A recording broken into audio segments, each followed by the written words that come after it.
They say the world looks brighter from behind a smile, and according to the American Association of Cosmetic Dentists, an estimated 10 million Americans will spend $1.7 billion making their smiles brighter by bleaching or whitening their teeth this year. Dr. Doyle Williams of the DentaQuest Foundation is here with what you need to know before you bleach or whiten. Good morning to you, Dr. Williams. Good to see you. Good morning. Great to be here. Why are we all so obsessed? I mean, I think there was an expression for a while, like the bleacherexics, the people who are whitening their teeth too much. Natalie, that's a great question. I think it all started with the extreme makeover in reality TV.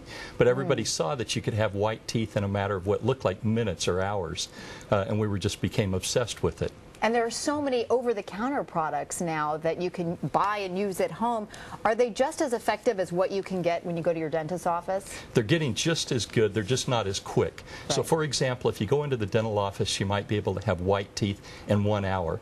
But the take-home products might take a little bit longer, but some of them are working as quick as a long weekend, 3 or 4 days, up to 3 or 4 weeks. Right, and a lot of these, as we see here, some of these products, I mean, these whitening, even mouthwashes and gums, all of these things can kind of help you extend the life of whether you whiten or bleach your teeth? Exactly. Some of these products that just say whitening on them are just help to maintain the whiteness after you've bleached your teeth. What is the difference, by the way, between bleaching or whitening your teeth? Is there a difference? There certainly is. The FDA describes whitening as just taking off the stain from the outside of a tooth, so restoring it to its natural color. And that can be done with just brushing your teeth or going to the dentist and having them cleaned.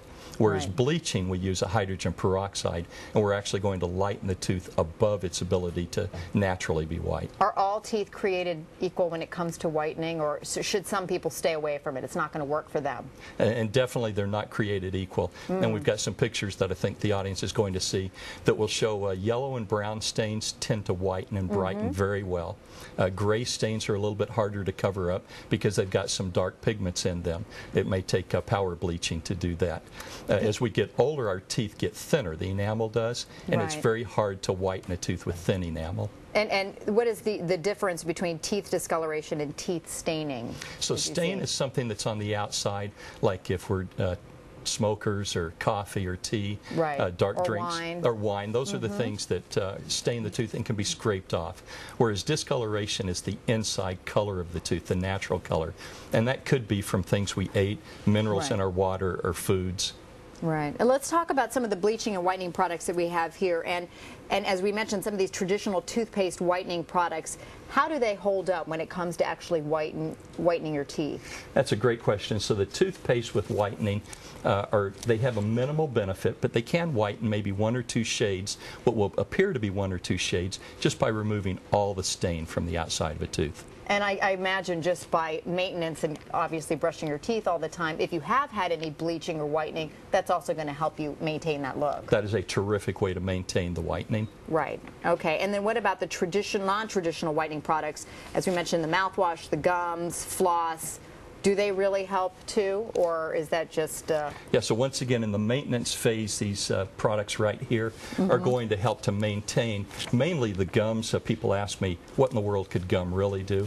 It stimulates saliva flow, and saliva is the natural cleanser of the mouth.